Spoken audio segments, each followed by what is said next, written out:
to my YouTube channel. If this is your first time stumbling across my channel, I hope you decide to stick around and join the fam. I would love to have you here. If you're returning, thank you as always for your continued support. So today's video, just as the title says, we're going to discuss panic buying, shortages, and lockdown, you guys. So let's just dive right into today's video, and I hope you guys enjoy. I do want to go ahead and say before we get too far into this video that this video is not created to produce or create fear mongering. I was told by someone in one of my last videos that I was going to be the reason that people decided to start panic buying, that again my content is going to be the reason why people decide to go out and just act crazy.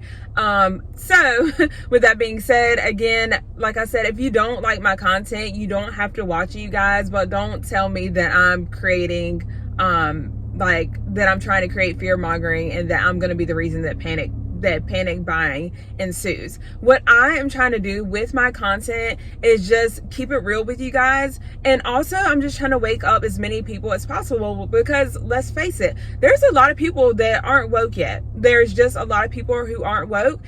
I don't understand how, after everything that we've been through last year, in the past year and a half, I don't understand it, and that's not for me to understand.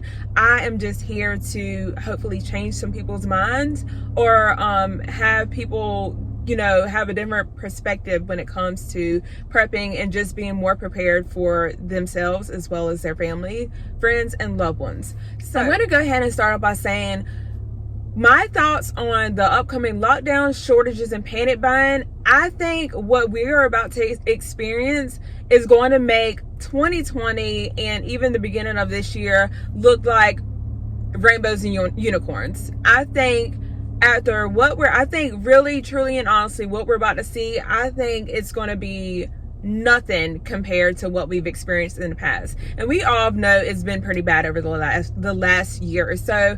Again, I think that it's going to be different this time. I think we have been warned of a dark winter, and I kind of just see that happening. Okay, y'all. So the panic buying, I think it's gonna go. Okay, so last year I feel like we experienced panic buying 1.0. You know, it was crazy. A lot of things were going on. There were people fighting. It was insanity out there.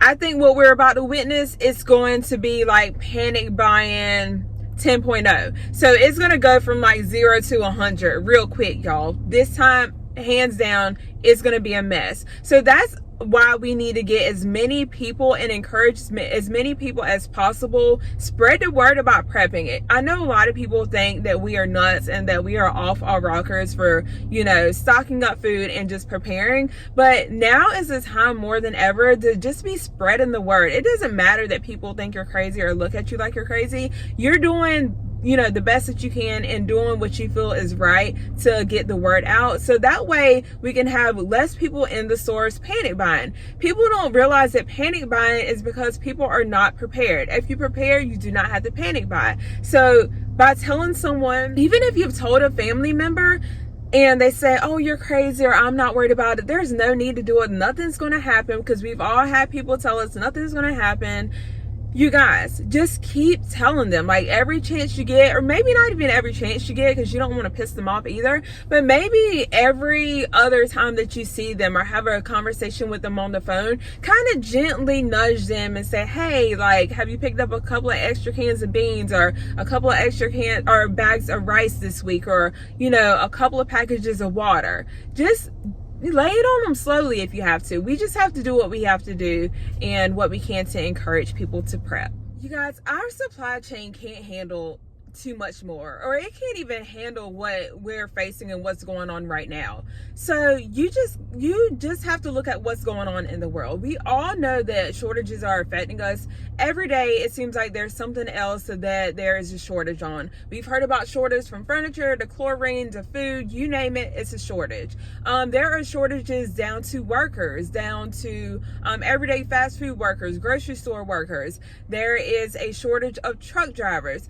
I don't think people really think about the effect of truck drivers and the lack of truck drivers. I don't think people really realize what that means. In the situation that we're at, where food isn't being produced and food isn't available in the quantities that it used to be, as Add to that the lack of truck drivers. Truck drivers are the ones that get our food to the stores. We're just so used to being able to go in a store and just find whatever we need in a store. We don't think about the whole chain and how all the whole chain works together, from the farmers that, you know, that grow the fruits, grow the veggies, or even the factories that produce like the potato chips and the cookies, and that whole process that it has to go through, like the pulling of the harvesting of the fruits and veggies, the packaging of the cookies and chips, and the bottling of the soft drinks. Y'all, I'm getting tongue-tied. And the whole process that it takes. I mean, there's a step-by-step process to get it on our shelves. So we cannot just think that this food is going to be there. You see what's been going on. We've had droughts, we had tons of flooding, and just different things that have already affected our crops. So this is going to be an ongoing issue. We can't think this is going to be something that just disappears. So you guys need to be stocking up on your food as you can. I mean, we're all in different spots financially, but do what you can. Don't go out there and rush out and feel like you got to get everything. We still have some time to prep, but I will tell you, don't sit around too much longer and say, okay, I'm gonna stop prepping, or excuse me, I'm gonna start prepping in a few weeks. I'm not saying that we have that kind of time left. We don't know when things are going to hit the fan. None of us do. So with that being said, you got to get out there. These shortages are real. You know what's going on with the food placement in the stores.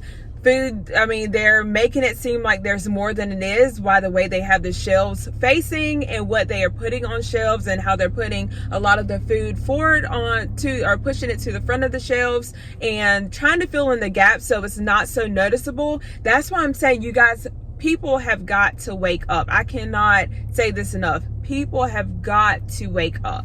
Let's talk about the lockdowns, you guys. So we know that there's this variant that's out there. It's not like it just came out a couple of weeks ago, but it's been more so everywhere. You've been hearing about it, I'm sure, in the last several weeks. So this is the thing. You see how they are pushing the, you know, I've got to be careful what I say on YouTube. So you see how they're pushing that. So let me just tell you one thing about the government. I know in one of my last videos, I was thinking that there are going to be lockdowns, and I still feel that way. But some people say they're not going to lock us down. Guys, the government is going to do what they think is best. It doesn't matter that we think it's not right. It doesn't matter what we think. They're going to do their best to shut us down. It's obvious that all the signs are out there. They want to try to control us. So they're going to do whatever they can do and think they can do to make sure that's done. Now, whether people comply or not, that's something else. But I'm not saying that they are not going to try to enforce it. You guys see what's going on. You see, even with the mask mandate, you see that a lot of states are bringing back the mask mandate, even for people who have had it. So they can't get it together when it comes to that. They tell you one thing and people follow it, and then it's like they've given us this summer to kind of hang out and have our fun and do what we want to do in preparation for like this upcoming fall and winter season. And you know, fall and winter are known for like cold and flu season. So I feel like they let us have a little freedom and kind of let us do things before kind of yanking us back in and saying, you guys got to get inside and stay inside and, you know, mask up and do this. You can't go here, or start putting restrictions on us. So you guys have to be prepared for that.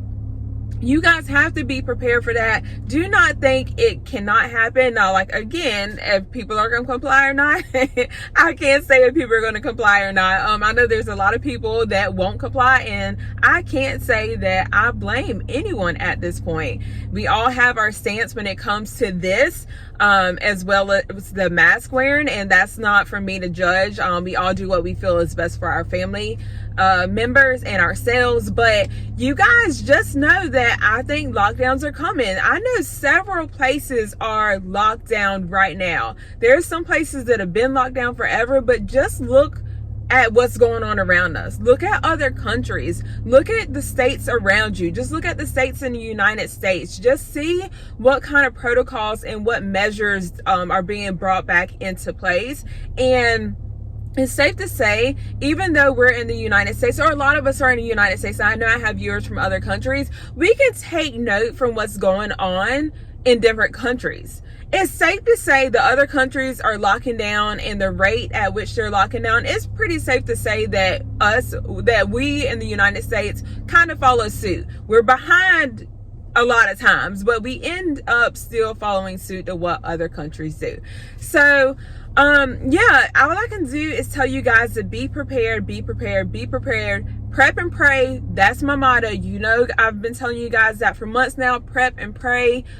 Get your stuff together. Make sure everything is in order. Make sure you have your food, even clothing for the upcoming winter. Just make sure you guys can, you know, just make sure you prepare as much as possible. We want to try not to miss anything. I know financial issues can be a problem sometimes. So again, I just want to reiterate, don't overwhelm yourself when it comes to prepping. Get what you think is most important. If you have financial issues or just finances aren't where you would like them to be, at this point, just get what you think most important to you and your family, and just do what you feel is best. So with that being said, I hope you guys enjoyed this video. Thanks as always for watching my videos. I hope you decide to subscribe, and I will see you guys in an upcoming video.